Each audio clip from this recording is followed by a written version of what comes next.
Hello everyone, मैं Veenu Verma Excel in Education channel में आप सभी का स्वागत करती हूँ। फ्रेंड्स, हम लोग दिसंबर 2023 के लिए तैयारी कर रहे हैं नेट पेपर के लिए। नेट पेपर फर्स्ट और सेकंड पेपर एजुकेशन आपका यहाँ पे पढ़ाया जाता है। तो हम लोगों ने आपकी यहाँ पे स्टडी शुरू कर दी है कि किस तरह से पढ़ना है, क्या क्या चीज़ें पढ़नी है और अब की बार नेट JRF क्लियर होना है। ठीक है, तो टीचिंग एप्टीट्यूड का ही मैंने कल भी आपको वीडियो दिया था, डे 1, आज सेकेंड डे है।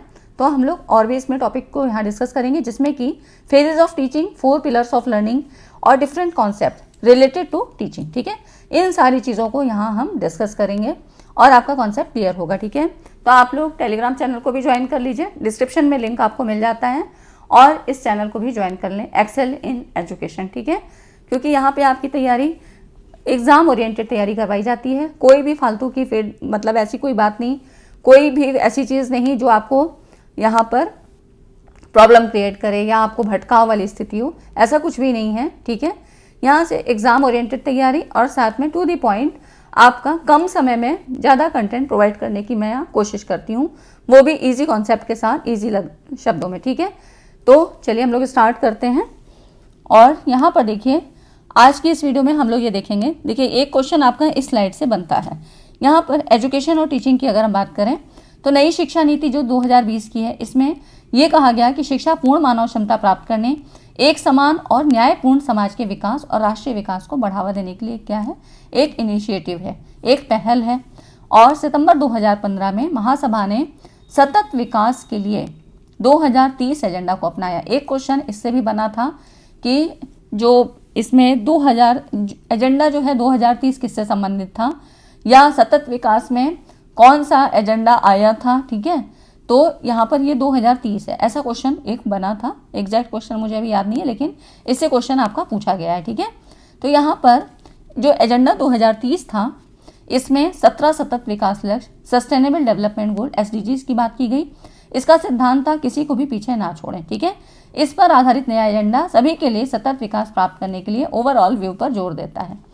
सतत विकास लक्ष्य आपके 17 निर्धारित किए गए थे, आए कब थे, 2015 में, और इसका लक्ष्य प्राप्ति करने का समय क्या था, 2030। ठीक है, तो ये जो है ये टॉपिक आपको एनवायरनमेंट वाले भी यूनिट में पढ़ना होता है। ठीक है, पीपल डेवलपमेंट एनवायरनमेंट में भी आपको यहाँ पर ये पढ़ना पड़ता है MDGs SDGs के बारे में। SDGs से सवाल आपके कैसे बनते हैं, क्योंकि 17 लक्ष्य हैं तो उसमें आपका ये पूछा जाता है, और यहाँ से क्वेश्चन आया भी है। सतत विकास लक्ष्य चौथा जो है ये शिक्षा से संबंधित है, क्वालिटी एजुकेशन की बात करता है। ठीक है, तो यहाँ पे समावेशी और न्याय संगत गुणवत्तायुक्त शिक्षा सुनिश्चित करने के साथ ही सभी को सीखने का अवसर देना, तो यहाँ पे ये क्वालिटी एजुकेशन की बात करता है और इससे संबंधित क्वेश्चन आपका पूछा गया है। तो जो यहाँ पे SDGs और MDGs से सवाल बनते हैं वो आपके इसी से पूछे जाते हैं कि कौन सा लक्ष्य किससे संबंधित है। ठीक है, तो यहाँ पर आप शिक्षा की बात कर रहे हैं, टीचिंग की बात कर रहे हैं, तो ये आपका किससे है, सस्टेनेबल डेवलपमेंट गोल 4 नंबर से। ठीक है, ये चीज़ आपको पता होनी चाहिए, और क्वेश्चन भी आए हैं, और बाकी इसका डिटेल आपको PD वाले चैप्टर में पढ़ना पड़ेगा। उसकी जो यूनिट है एनवायरनमेंट वाली, वहाँ पे पढ़ना पड़ेगा। मैंने भी वीडियो बना रखा है, तो उसमें तो कुछ भी चेंज नहीं हुआ है, आप लोग पढ़ सकते हैं। ठीक है, और बाकी जो क्वेश्चन आपके बनते हैं कि ये कब आया था और इसका 2030 मतलब लक्ष्य इसका रखा गया है, तो ये भी पूछा जाता है कि लक्ष्य कब तक का रखा गया है। ठीक है, एजेंडा के बारे में पूछा जाता है, प्लस साथ में अब जो चेंजेस हुए हैं कि अब चूंकि 2023 चल रहा है तो उसमें कौन से चेंज हुए, इससे संबंधित पूछा जाता है, तो वो हम लोग करंट में जो है उसको रिलेट कर लेंगे। ठीक है, तो यहाँ पर देखिए, ये इसमें अब आपके 4 पिलर्स कौन कौन से होते हैं। तो 4 pillars of education for the 21st century, तो 21वीं सदी के लिए शिक्षा के जो 4 स्तंभ बताए वो जैक्स डेलर्स 2001 यूनेस्को का फुल फॉर्म आपको पता होना चाहिए, United Nations Educational Scientific and Cultural Organization, ये इसका फुल फॉर्म है, पता होना चाहिए, कई बार पूछ लेता है, आपका एब्रीविएशन भी पूछ लेता है। ठीक है, तो इसके द्वारा स्थापित जैक्स डेलर्स थे, इनके द्वारा जो कमीशन बना डेलोर कमीशन, इसने 1996 में एक बुक निकाली, एक अपनी जो रिपोर्ट दी थी, ये इसमें दी थी, learning the treasure with in, इसमें एक रिपोर्ट के रूप में यहाँ पे रेफर किया था, और इसमें इन्होंने जैक्स डेलर्स ने शिक्षा के 4 स्तंभ बताए। पहला था लर्निंग टू बी मतलब बनना या सीखना। ये जो पिलर है ये व्यक्ति के संपूर्ण विकास पर केंद्रित है। संपूर्ण विकास से मतलब उसका शारीरिक, आध्यात्मिक, सामाजिक और बौद्धिक विकास। ठीक है, तो लर्नर की अपनी एबिलिटी होती है, क्योंकि इंडिविजुअल डिफरेंस के कारण हर एक लर्नर अपने आप में यूनिक होता है, तो यहाँ पर उसकी हर स्किल को जिस तरह से भी वो अपना डेवलपमेंट करता है, तो ओवरऑल डेवलपमेंट ही इसका मुख्य उद्देश्य होता है इस पिलर का, ठीक है। फिर है नेक्स्ट है लर्निंग फॉर नॉलेज या लर्निंग टू नो, इसको ऐसे भी कहते हैं लर्निंग टू नो। यहाँ पर ये बताया जाता है कि कैसे कोई लर्नर सीखता है, मतलब हाउ टू नो, किस तरह से सीखता है, इसकी बात की जाती है। और सीखने के लिए कौन कौन से अप्रोच की ज़रूरत है, तो अप्रोच से मतलब है जो आपके लर्निंग प्रोसेस को आगे बढ़ाने के लिए सहायक होते हैं। कौन से? कंसंट्रेशन जैसे एकाग्रता, मेमोरी, इमेजिनेशन, ठीक है, रीजनिंग और प्रॉब्लम सॉल्विंग। इस तरह से कुछ ये अप्रोच होते हैं जो कि आपके पास होने चाहिए, ठीक है। तो ये हर किसी का क्या होगा, इंडिविजुअल डिफरेंस के कारण अलग अलग होती है, इसका कोई पैरामीटर नहीं है कि सबका एक ही सा होगा, है ना। सबकी प्रॉब्लम सॉल्विंग की अपना अलग क्षमता होती है, कंसंट्रेशन अलग है, किसी की मेमोरी बहुत अच्छी होती है, किसी की थोड़ी कम होती है ना। तो ये सारी चीज़ें, तो आपका ये है pillar learning to know. Next है थर्ड लेवल पे है लर्निंग टू डू, कुछ करने के लिए अधिगम। लर्निंग टू डू मतलब करना, सीखना, करके सीखना। सीखने के तरीके में आप मास्टरी कैसे हासिल करें, तो यहाँ पर ये इस बात पे फोकस करता है कि करके सिखाया जाए। देखिए थ्योरेटिकल मतलब थ्योरेटिकल नॉलेज की बजाय यहाँ पर प्रैक्टिकल नॉलेज की जो है बात कही जाती है, ठीक है। तो करके सीखने पर लर्निंग टू डू, ठीक है। उसके बाद है चौथा learning to live together. Learning to live together इसका मतलब हुआ कि ये पिलर लर्नर को, जो भी कम्युनिटी है, जहाँ भी समुदाय, समूह या समाज में आप रहते हैं, वहाँ का बेहतर सदस्य बनाने के लिए मूल्यों को विकसित करने के लिए फोकस करता है, ठीक है। तो मूल्य कैसे? मूल्यों से मतलब होता है जो एथिक्स से संबंधित, आपके आचरण से संबंधित हैं, जैसे कि अहिंसा, सहयोग, निस्वार्थ भावना और मूल्यों का विकास करना, मतलब झूठ नहीं बोलना, सच बोलना, ईमानदारी, ये सारी चीज़ आपके मूल्य ही तो हैं, है ना। राष्ट्रीयता की भावना, अपने देश से जो है प्रेम करना, स्नेह करना, है ना। तो ये सारी चीज़ें क्या है, मूल्यों से संबंधित होती हैं। तो इसके लिए यही है लर्निंग टू लिव टुगेदर, ठीक है। ये 4 पिलर आपसे ये पूछे भी गए हैं एग्जाम में, सीधे सीधे ऐसे ही पूछे गए थे, या कभी ऐसे पूछा जाता है 4 दे दिए जाएंगे, एक नहीं होगा, उसको पूछा जाएगा कि कौन सा नहीं है। तो बिल्कुल इसको याद रखना है आपको। नेक्स्ट है phases and operation. Teaching task, कौन कौन से ऐसे फेजेस होते हैं जब हम टीचिंग के दौरान ये आते हैं। तो अब इसमें देखिए 3 स्टेजेस होती हैं, प्री एक्टिव फेज, और फिर है आपका पोस्ट एक्टिव और इंटरएक्टिव, एंड नेक्स्ट है आपका पोस्ट एक्टिव फेज, ठीक है। तो pre active, interactive and post active. Pre active कब होगा, जैसे कि पता ही लग रहा है, ये शिक्षण कार्य की प्लानिंग स्टेज है। यहाँ पर मतलब जब क्लासरूम में जाने से पहले अपने पाठन के उद्देश्यों को निर्धारित करता है, ठीक है। सिलेक्शन ऑफ कंटेंट यहाँ बनाया जाता है। शिक्षण शैली और तत्वों की व्यवस्था संबंधी कार्य होता है, कौन कौन सी शैली हमें यूज़ करनी है, कैसा हमारा कंटेंट है, उसी के अकॉर्डिंग हम कौन सी मेथड को यूज़ करेंगे, है ना। अगर कोई थ्योरेटिकल ज़्यादा है तो वहाँ पे क्या होगा, लेक्चर मेथड यूज़ होगा, ठीक है। इस तरह से टीचिंग स्ट्रेटजी के संबंध में निर्णय लिया जाएगा कि लर्नर की एज क्या है, मैच्योरिटी कैसी है, योग्यता कैसी है, उसके आधार पर ज्ञान प्रदान किया जाए। सिलेक्शन ऑफ टीचिंग प्रैक्टिस, जब आपको पता लग गया कि किस क्लास में इतने उम्र के बच्चे हैं, ऐसे हैं, तो वहाँ पर फिर आप टीचिंग प्रैक्टिस को, स्ट्रैटेजी को डिसाइड करते हो। सब्जेक्ट मैटर आपका क्या है, उसके अकॉर्डिंग भी हम यहाँ मेथड सेलेक्ट करते हैं। तो ये सारी चीज़ें जो किस में होती हैं, ये क्लासरूम में जाने से पहले होती हैं। तो इस तरह से इस अवस्था के अंतर्गत शिक्षक शिक्षण योजना का चयन करता है, नियोजन करता है, ताकि वो अपने उद्देश्यों को प्राप्त कर सके। कोई भी जब टीचिंग प्रोसेस होता है, आपने भी बीएड बीटीसी किया होगा, तो क्या होता है, सबसे पहले हम लेसन प्लान बनाते हैं, जिसमें हमारा सबसे पहले ऑब्जेक्टिव ही लिखा होता है। टीचिंग ऑब्जेक्टिव क्या है, आपको आज की टीचिंग के द्वारा कौन से उद्देश्यों की प्राप्ति करनी है ना, यही चीज़ें तो होती हैं। तो ये सारी चीज़ें इसके अंतर्गत आती हैं, ठीक है। उसके बाद अब देखते हैं हम इंटरएक्टिव फेज। इंटरएक्टिव क्या है, ये सेकेंड फेज है, जैसे कि दिख रहा है। और वो थी आपकी क्या, वो वहाँ पे प्लानिंग बनाई जा रही थी, यहाँ पर इम्प्लीमेंटेशन स्टेज होती है, ठीक है। तो इनके अदर नेम भी याद रखिएगा कि कभी इस तरह से पूछ लिया जाए तो आपको याद रहे, है ना। तो ये क्या है, इम्प्लीमेंटेशन की स्टेज है। यहाँ पर जो पहली अवस्था में जो भी प्लानिंग आपने सेट की, उसी को यहाँ पर क्या है, प्रैक्टिकली किया जाता है, ठीक है।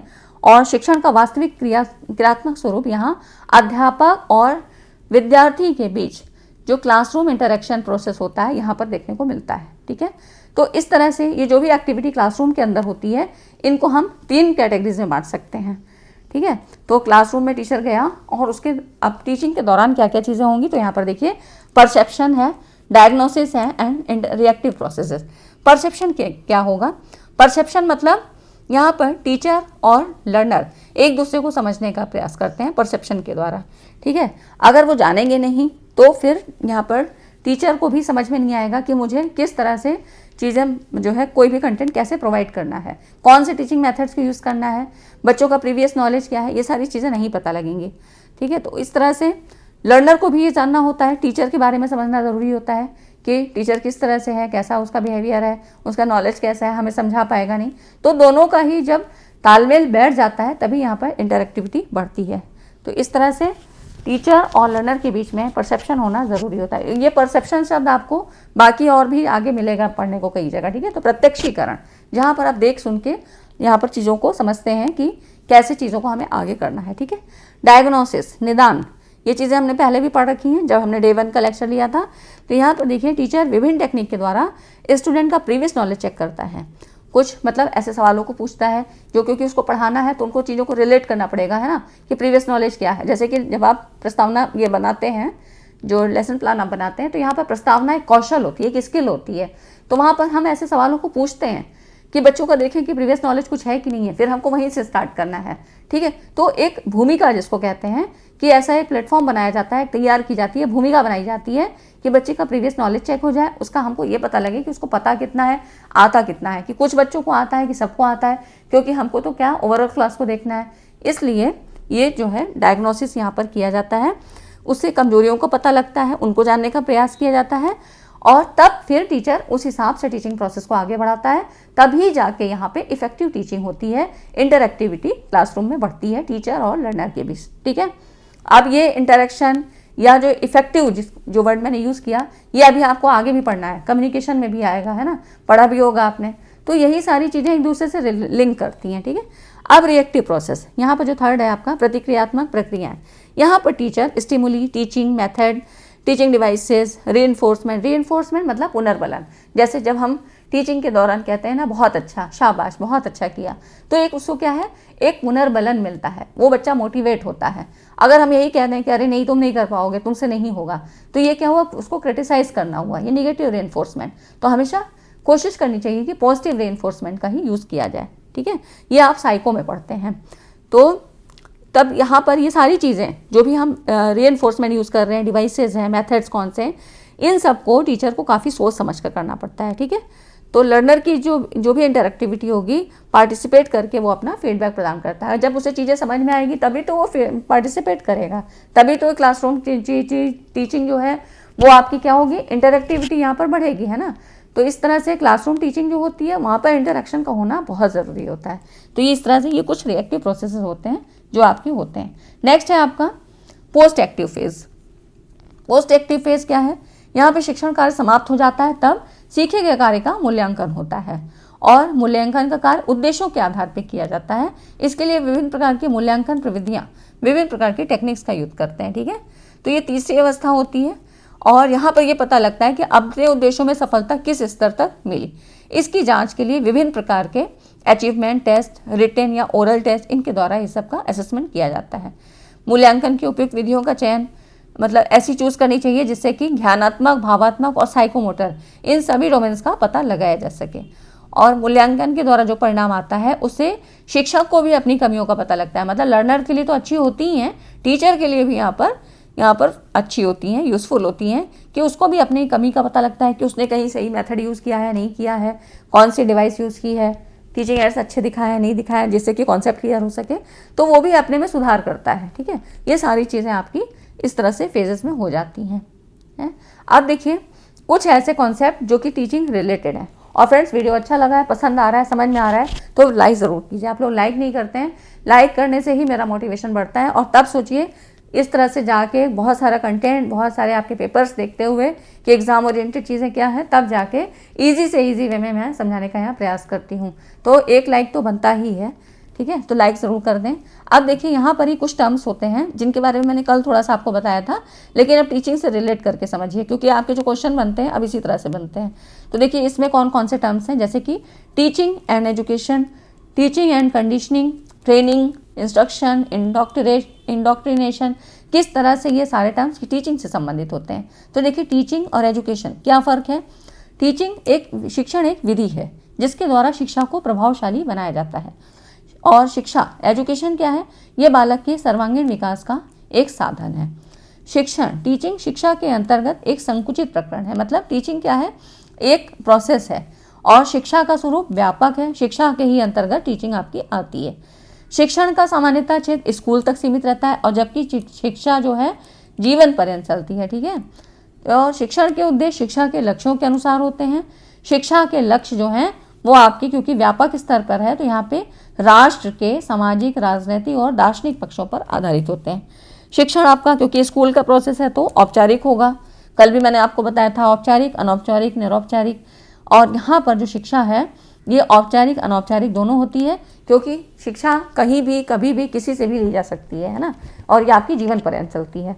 तो ज़रूरी नहीं कि क्लासरूम या टीचिंग पढ़ाई के समय आप करें, एजुकेशन जो आपकी चल रही है किसी भी फील्ड में हो सकती है। ठीक है, शिक्षण पाठ्यक्रम पर आधारित होता है और इसमें लक्ष्यों, पाठ्यक्रम, शिक्षण पद्धतियों सभी पक्षों पर यहाँ पर एजुकेशन के दौरान ध्यान दिया जाता है। ठीक, आप देखिए कंडीशनिंग क्या है, अनुबंधन जिसको कहते हैं, ये भी टीचिंग से किस तरह रिलेटेड होता है।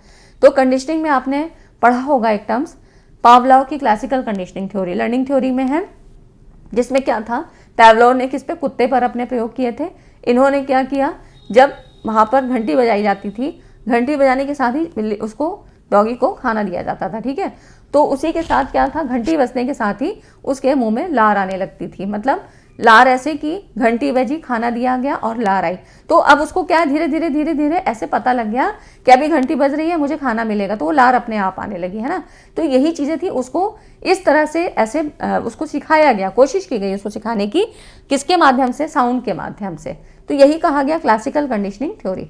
तो यहाँ पर बहुत सी अच्छी बुरी आदतों, वांटेड और अनवांटेड जो बिहेवियर होता है, इसके मूल में अनुबंधन, कंडीशनिंग के द्वारा ही जो है इस प्रकार का शिक्षण होता है। और अधिकतर इसका संबंध किससे हुआ, आदतों के निर्माण, हैबिट फॉर्मेशन से होता है। ठीक है, तो आदतें व्यवहार की कुछ ऐसी यंत्र चालित से पुनरावृत्तियों का परिणाम होती हैं जिनमें मानसिक शक्तियों के विकास और उपयोग की संभावना कम होती है। यहाँ पर उसको अपना दिमाग से कुछ नहीं लगाना था, मतलब उसको सुनाई दिया, घंटी बजी, खाना मिलेगा और लार आना शुरू, है ना। तो यही होता है कंडीशनिंग। अनुबंधन को, मतलब इसको क्या हुआ, जो ये कंडीशनिंग है, देखिए सबसे ज़्यादा ध्यान देने वाली लाइन यही है कि अनुबंधन को शिक्षण के सबसे निचले और प्राथमिक स्तर के प्रतिनिधि के रूप में ही मान्यता प्रदान की जाती है, क्योंकि यहाँ पर आपका कॉग्निटिव लेवल इतना जो है एक्टिव नहीं है, है ना।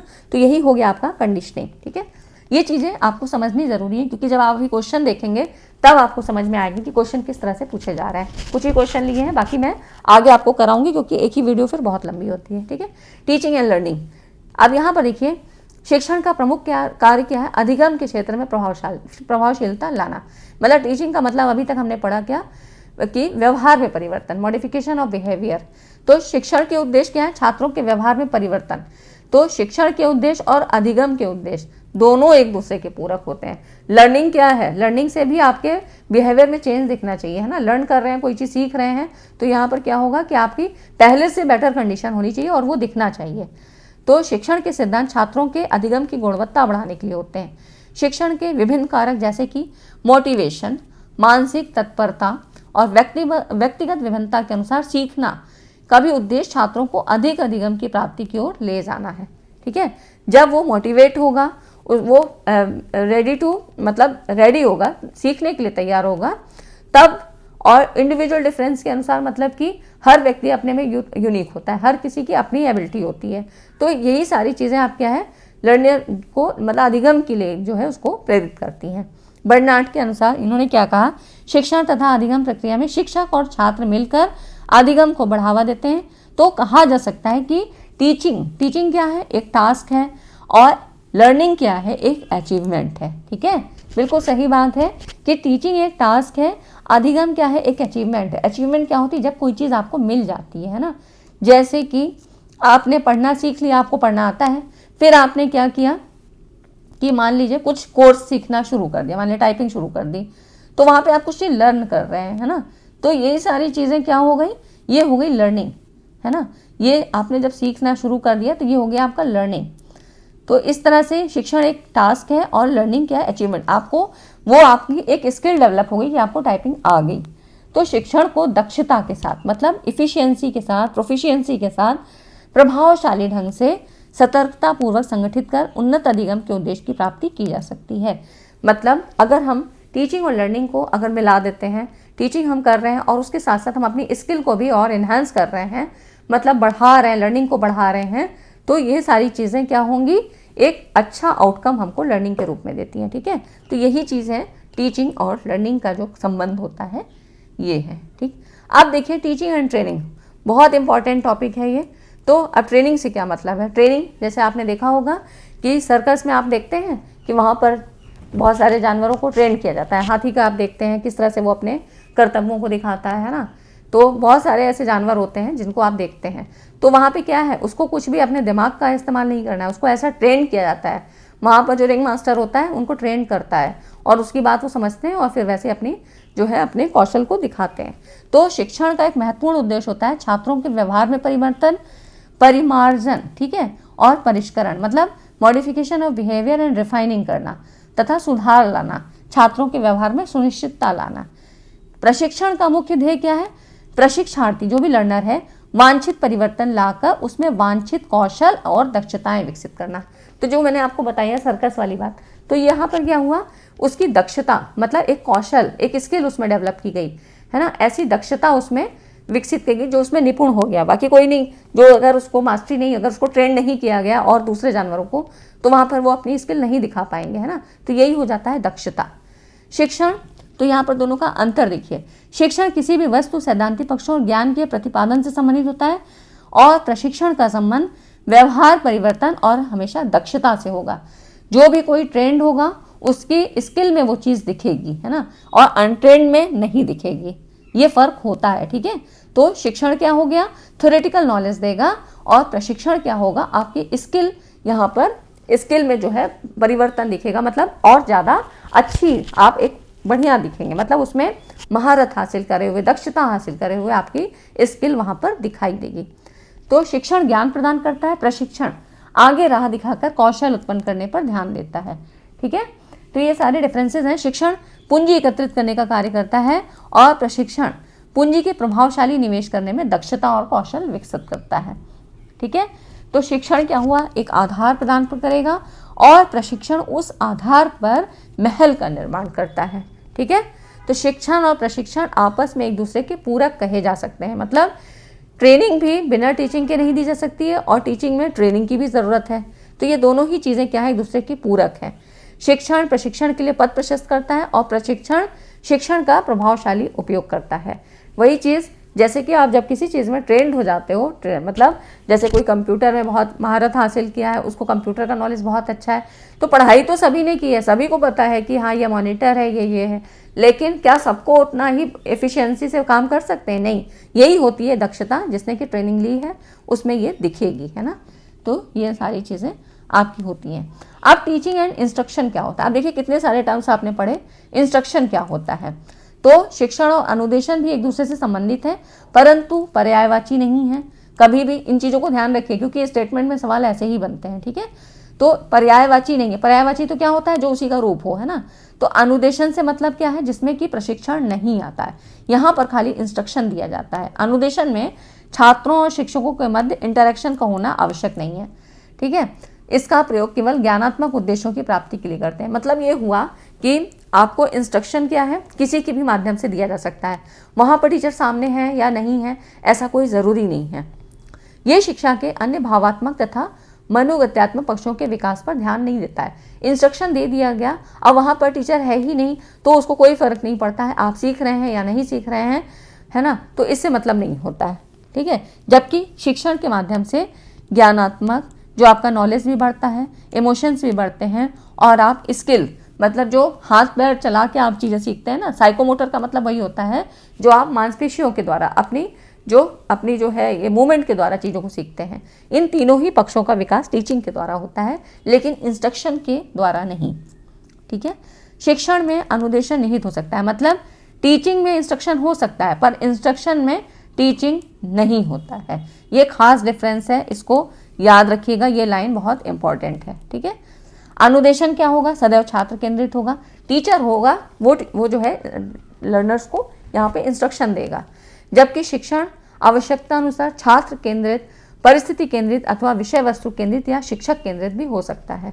अब देखिए टीचिंग कैसे मतलब हो जाएगी, तो इंस्ट्रक्शन तो हमेशा स्टूडेंट को ही दिया जाएगा, है ना। और यहाँ पर जो टीचिंग है, जैसे कैसे आप पढ़ते हैं ना, टीचिंग के 2 मेथड्स पढ़ते हैं, एक लर्नर सेंटर होती है, एक टीचर सेंटर्ड होती है। तो इस तरह से यहाँ पर टीचर सेंटर्ड भी हो सकता है, छात्र केंद्रित भी हो सकता है, विषय वस्तु जो भी आपका कंटेंट है उस पर भी आधारित हो सकता है, कोई सिचुएशन है उसके भी आधारित हो सकता है, ठीक है, यही कह रहा है।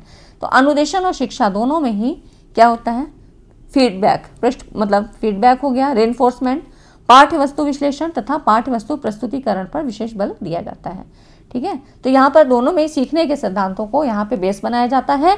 बस ये होता है कि इंस्ट्रक्शन क्या होता है, टीचिंग में हो सकता है पर टीचिंग इंस्ट्रक्शन में नहीं हो सकती है। टीचिंग के दौरान आप इंस्ट्रक्शन दे सकते हो, ठीक है। तो आप देखिए क्वेश्चन, देखिए यहाँ पर इस तरह से सवाल आपके बनते हैं। ये आपका 2018 में सवाल आया था। मान लीजिए कि एक शिक्षक के रूप आप अपने छात्रों को सार्वजनिक भाषण, मतलब पब्लिक स्पीकिंग और डिबेट की बात कर रहा है, इसका वाद विवाद का प्रशिक्षण दे रहे हैं। प्रशिक्षण मतलब वही ट्रेनिंग आ गया, है ना। तो यहाँ पर ये कह रहा है कि ट्रेनिंग दे रहे हो, ठीक है, प्रशिक्षण दे रहे हैं। तो छात्रों में निम्नांकित में से क्या विकसित करना सबसे कठिन है। अब देखिए, अब आपके यहाँ पे कह रहा है कि आप कोई डिबेट आप उसको तैयार कराना चाह रहे हैं, तो इसमें क्या चीज़ें हैं जो कि आपके ट्रेनिंग से संबंधित नहीं है, मतलब उनको ट्रेन नहीं किया जा सकता है। क्या विकसित करना सबसे कठिन है, समझ रहे हैं क्वेश्चन को, ऐसे ही क्वेश्चन पूछे जाएंगे। तो यहाँ पर देखिए, concept formulation, voice modulation, using selecting appropriate language. तो ये सारी किससे संबंधित हो गई, आपके कंटेंट से संबंधित हो गई, जो कि डिबेट में आपको बोलना है ना, स्पीच आपको तो देनी है। तो वहाँ पर आप उसको बता सकते हो कि कॉन्सेप्ट क्या है, आपको कहाँ पे तेज बोलना है, कहाँ धीमे हो जाना है, कहाँ पॉज देना है, ये चीज़ें समझा सकते हो। यूजिंग और एप्रोप्रिएट लैंग्वेज, मतलब यूजिंग और सेलेक्टिंग, तो उपयुक्त भाषा का चुनाव कर सकते हो, लेकिन इमोशंस पे कंट्रोल यहाँ पर आप नहीं सिखा सकते हो, इस पर कोई ट्रेनिंग नहीं होती है, ठीक है, ये सेल्फ होता है। तो इस तरह से क्वेश्चन आपसे पूछे जाते हैं। नेक्स्ट है, निम्नांकित में से कौन एक अनुदेशनात्मक सामग्री नहीं है, इंस्ट्रक्शनल मटेरियल नहीं है। तो अब इसमें देखिए, तो इंस्ट्रक्शन कैसे, मैंने आपको बताया कि किसी भी माध्यम से हो सकता है, ठीक है। तो यहाँ पर देखिए, ऑडियो पॉडकास्ट, मतलब यहाँ पर जब इंस्ट्रक्शन हम देते हैं तो किसी को क्या है, अनुदेश देना, किसी को ये कहना कि तुम्हें ये काम करना है। तो ये आप किसी भी माध्यम से कह सकते हो, आप वहाँ पे हो या ना हो। तो हम ऑडियो पॉडकास्ट ऐसे भी दे सकते हैं। प्रिंटेड स्टडी गाइड, जैसे कि किताबों में होता है ना, अब आप ऐसे करो, ठीक है, ऐसे सवाल करो, तो आप वहाँ से भी आपको गाइडेंस मिल रहा है। यूट्यूब वीडियो, यहाँ से भी आपको सिखाया जाता है, इंस्ट्रक्शन दिया जाता है, मतलब आप जहाँ से सीख सकते हो। लेकिन ओवरहेड प्रोजेक्टर क्या है, ये आपका ये एक हार्डवेयर अप्रोच है, जो कि यहाँ पर इससे आपको कोई भी इंस्ट्रक्शन नहीं मिलता है। ये एक स्लाइड या फिल्म प्रोजेक्टर की तरह होते हैं। यहाँ पर ये किसी दीवार या सतह पर इमेज को डिस्प्ले या प्रोजेक्ट करने के लिए यहाँ पर लाइट का यूज़ करके यूज़ किया जाता है। तो ओवरहेड प्रोजेक्टर ये हो गया आपका हार्डवेयर अप्रोच होता है, ठीक है। सॉफ्टवेयर हार्डवेयर आपने पढ़ा होगा, तो इसी का ये अप्रोच होता है, ठीक है। तो इस तरह से चीज़ें आपको पता होनी चाहिए कि इंस्ट्रक्शन क्या होता है। जब आपको इंस्ट्रक्शन ही नहीं पता होगा तो इंस्ट्रक्शनल मटेरियल तक कैसे पहुंचेंगे, ठीक है। इस तरह के क्वेश्चन आपसे पूछे जाते हैं। ये भी 2018 का सवाल है। इंडॉक्ट्रिनेशन, आप देखिए सबसे ज़्यादा इंपॉर्टेंट टर्म्स है और आपके एप्लीकेशन बेस्ड पे इससे सवाल आते हैं। फ्रेंड्स, वीडियो को अगर अभी तक लाइक नहीं किया तो लाइक ज़रूर कर दें, क्योंकि अब बस ये लास्ट स्लाइड है। यहाँ पर देखिए प्रतिपादन, तो हमने कंडीशनिंग पढ़ी, जो कि सबसे लो लेवल बताया गया था, लर्निंग के या टीचिंग के संबंध में सबसे लो लेवल था। तो अनुबंधन शिक्षण स्तर का जहाँ पहला चरण है, वहाँ इंडॉक्ट्रिनेशन उसका सर्वोत्तम शिखर है। इंडॉक्ट्रिनेशन मतलब प्रतिपादन से क्या होता है, व्यक्ति के व्यक्तित्व में आदर्श और मूल्यों की स्थापना की जा सकती है तथा मान्यताओं, ठीक है, विचारों और विश्वासों को विकसित किया जा सकता है। तो शिक्षण के इस स्तर पर व्यक्ति स्तरों की तुलना में अधिक ऊंचे स्तर की बुद्धि और विवेक की अपेक्षा की जाती है। मतलब अगर बात करें तो इंडॉक्ट्रिनेशन व्यक्ति के ज्ञानात्मक और भावात्मक दोनों ही प्रकार के व्यवहार संबंधी पक्ष में स्थायी परिवर्तन लाने का रोल निभाता है। मतलब कोई भी जो अध्यापक है इंडॉक्ट्रिनेशन के बिना भी शिक्षण प्रदान कर सकता है, जबकि इंडॉक्ट्रिनेशन की शिक्षण प्रक्रिया शिक्षण और मतलब ना ही शिक्षण और शिक्षण उद्देश्यों के बिना कोई अस्तित्व नहीं रखती है, ठीक है। मतलब एक तरह का एक मत होता है, जिसको कि यहाँ पर एक तरह से कहते हैं मतारोपण, जिसको कहते हैं कि अपना मत दूसरों पे थोपना, है ना, इसको ऐसे कहा जा सकता है। मतलब यहाँ पर क्या होता है कि टीचर वो अपनी बात को बच्चों पे बिल्कुल कह दे रहा है और बच्चे भी उसको मानेंगे। उनको खुद से ये स्वतंत्रता नहीं दी जा सकती है कि वो अपने विचार से, अपने विवेक से उन चीज़ों को सोचें। मान लीजिए इसका एक एग्जाम्पल, जैसे कि हिस्ट्री की क्लास है, वहाँ पर टीचर पढ़ा रहा है और उस समय की कोई भी एक कालक्रम की घटना है उसको बताया जा रहा है, तो अब उसके कुछ पॉजिटिव या नेगेटिव पॉइंट्स को वो ऐसा बच्चों के सामने रखे कि बच्चों का कोई विचार वहाँ पे काम नहीं कर रहा है, वो उस चीज़ों को मानते चले जा रहे हैं। ठीक है, मतलब सही या गलत वो अपने दिमाग से नहीं सोच पा रहे हैं। तो यही चीज़ें होती हैं कि इसीलिए कहा गया है ना कि मान्यताओं, विचारों और विश्वासों को विकसित किया जाता है। जैसे कि हमारे धर्म में कुछ बहुत सी चीज़ें, ये तो हो गई टीचिंग की बात कि यहाँ पे क्लासरूम में टीचर ने जैसा बताया, लेकिन अगर हम इसी को और अदर उसमें बात करें तो जैसे कुछ हमारे मिथ होते हैं, है ना, कि उनको हम मान लेते हैं। जैसे कि हम निकलने को हुए घर से, बिल्ली ने रास्ता काट दिया, अब उससे कुछ फ़र्क पड़ेगा या नहीं, लेकिन हम फिर भी मतलब उसको हम फॉलो करते हैं, मतलब नहीं जाते हैं उस समय और लौट आते हैं या ऐसा कुछ करवाते हैं, मतलब उस समय नहीं निकलते हैं और ऐसा माना जाता है कि अच्छा नहीं होता है ना। तो इस तरह से हम कुछ चीज़ों को मानते चले जाते हैं, यही हो जाता है विश्वास, अंधविश्वास, मान्यताएं, ये सारी चीज़ें आपकी इसके अंतर्गत आती हैं। ये तो हो गई सामाजिक दायरे की बात। और टीचिंग के दौरान तो टीचर कुछ ऐसे अपने विचार से अगर बात रख दे, लेकिन फिर भी स्टूडेंट उसको मान लें, मानने के लिए बात हो रहे हैं, पसंद आ रही है या नहीं आ रही है, तो ये चीज़ें होती हैं। ठीक है, तो इसको टीचिंग मतलब यही कह रहा है कि प्रतिपादन की प्रक्रिया जो होती है शिक्षण और अशिक्षण उद्देश्यों के बिना कोई अस्तित्व नहीं रखती है, इसका अपना अलग कोई वजूद नहीं होता है। ठीक है, तो ये सारी चीज़ें होती हैं, ये इंडोक्ट्रिनेशन होता है। यहाँ पर इसका जो मेन फीचर है कि व्यक्ति के व्यक्तित्व में आदर्श और मूल्यों की स्थापना, मतलब अगर हमें किसी चीज़ को मनवाना है तो हमने ऐसे कह दिया, अब वो उसको मान लेगा, कोई भी उसके बारे में क्यों, कहाँ, कैसे, इन जो है आर्गूमेंट की तरफ वो नहीं बढ़ता है। ठीक है, यही हो गया इंडोक्ट्रिनेशन, जो अक्सर अधिकतर पूछा जाता है। ठीक है, तो ठीक है फ्रेंड्स, आज की वीडियो में इतना ही। और वीडियो कैसी लगी, वीडियो सेशन अच्छा लगा तो लाइक ज़रूर करिएगा और चैनल को सब्सक्राइब कर लीजिए। मिलते हैं ऐसे ही इंपॉर्टेंट टॉपिक के साथ, और पूरा टीचिंग एप्टीट्यूड खत्म करने के बाद फिर हम लोग ऐसे ही नेक्स्ट जो है अदर यूनिट्स करेंगे। तो तब तक चैनल पे आप बने रहिए। Thanks for watching this video.